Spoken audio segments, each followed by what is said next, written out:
Hello friend, graphic teaching art में आपका स्वागत है।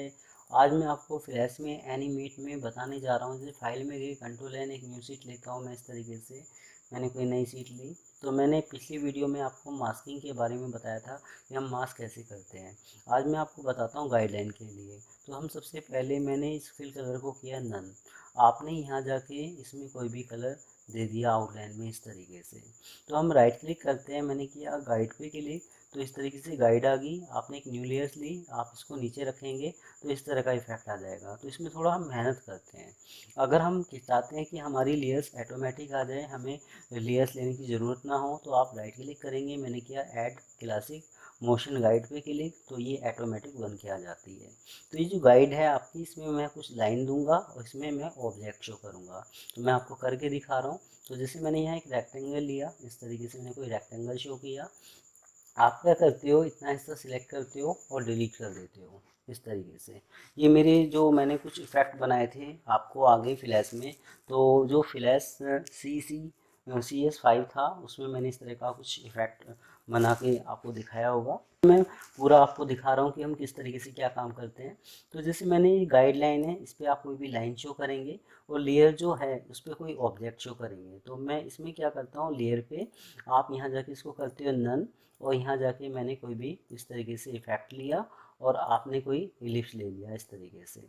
इलिप्स लेने के बाद हम करते हैं इसको F8, और मैंने इसको सेंटर में दिया मूवी क्लिक इस तरीके से। मूवी क्लिक देने के बाद मैं इसको उठा के यहाँ रख देता हूँ।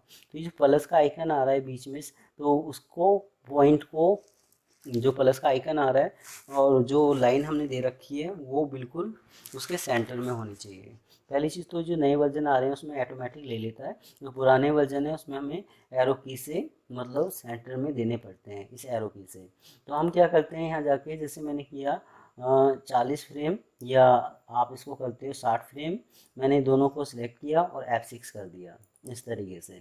F6 करने के बाद हम क्या करते हैं, इसको उठा के मैंने इसको यहाँ रखा और मैंने दे दिया क्लासिक ट्यून। मैंने यहाँ क्लासिक ट्यून दे दी। तो ये क्या कर रहा है, ये इस लाइन के ऊपर की तरफ शो कर रहा है, इस तरीके से आ रहा है आपका। अब हम क्या करते हैं, जैसे मैंने इस ऑब्जेक्ट को किया कॉपी, मैंने कॉपी किया, एक न्यू लेयर ली। आप करते हो पेस्ट इन प्लेस, सेम उसी जगह पेस्ट किया मैंने इसको।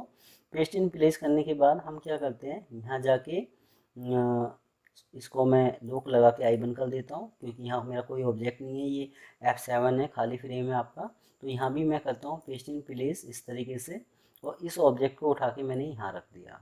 तो पहला मेरा यहाँ ऑब्जेक्ट है और दूसरा ये मेरा यहाँ ऑब्जेक्ट है इस तरीके से। तो ऐसे मेरा इसके अंदर है, इस वाली लाइन पे जैसे मैं यहाँ शो कर रहा हूँ कि पहला ये लास्ट में यहाँ है और फर्स्ट लेयर पे ये यहाँ है। तो अगर मैं कोई एनिमेशन देता हूँ तो उसमें वो कुछ नहीं दिखाई देगा आपका। जैसे मैं लॉक आई खोलता हूँ तो ये वहाँ का वहीं है, क्योंकि मैंने क्लासिक नहीं दे रखा है। तो आप क्या करते हैं, आप इतने इस एरिए को, इस आप इस वाले ऑब्जेक्ट को यहाँ रखते हैं, और लास्ट वाला जो आपका ये F6 है, इसको उठा के मैंने यहाँ शो किया।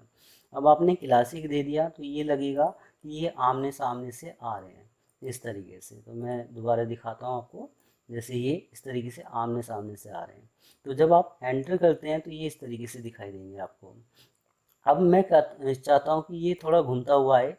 तो आप यहाँ करते हैं CW, इस पर क्लिक करता हूँ, आपने किया यहाँ जाके CCW। तो आप क्या करते हैं, कंट्रोल एंटर, तो ये लाइन नहीं दिखाई देगी। इस तरीके से आप कोई भी टेक्स्ट शो कर सकते हो। इसे इस तरीके से आप कोई भी डिज़ाइन दिखा सकते हो। अब इसके बाद हमारा चलता है कि जैसे मैं चाहता हूँ कि मैं ना इसमें CCW देता हूँ, ना मतलब इस तरह का कोई इफेक्ट शो करता हूँ, तो मैंने इसको नन कर दिया। आप यहाँ पर भी जाके इसको भी नन कर देते हो कि मुझे कोई इफेक्ट नहीं देना। जब आप एंटर कर रहे हो तो ये देखो ये क्या कर रहा है, ये इस तरीके से दिखाई दे रहा है आपको। तो हमें क्या करना है, इसको यहाँ सिलेक्ट किया, मैंने कहा कि ये मेरे पाथ के हिसाब से चले। तो आप यहाँ इसको पाथ के हिसाब से शो कर देते हो। इस पर ऐसे मैं यहाँ जाके इसको पाथ के हिसाब से शो कर देता हूँ। तो ये अलग अलग स्टाइल है, इनको एक एक करके आप यूज़ कर सकते हो। जैसे इस तरीके से ऐसे मैं यहाँ शो करता हूँ इस तरीके से। तो ये इस तरीके से लाइन के हिसाब से शो करेंगे आपका। तो जैसे किसी पेड़ पे से पत्ता गिरता हुआ आता है, ऐसा कुछ इफेक्ट आप शो कर सकते हैं, दे सकते हैं। मैंने किया Ctrl+W, तो ये इस तरीके से आ रहा है।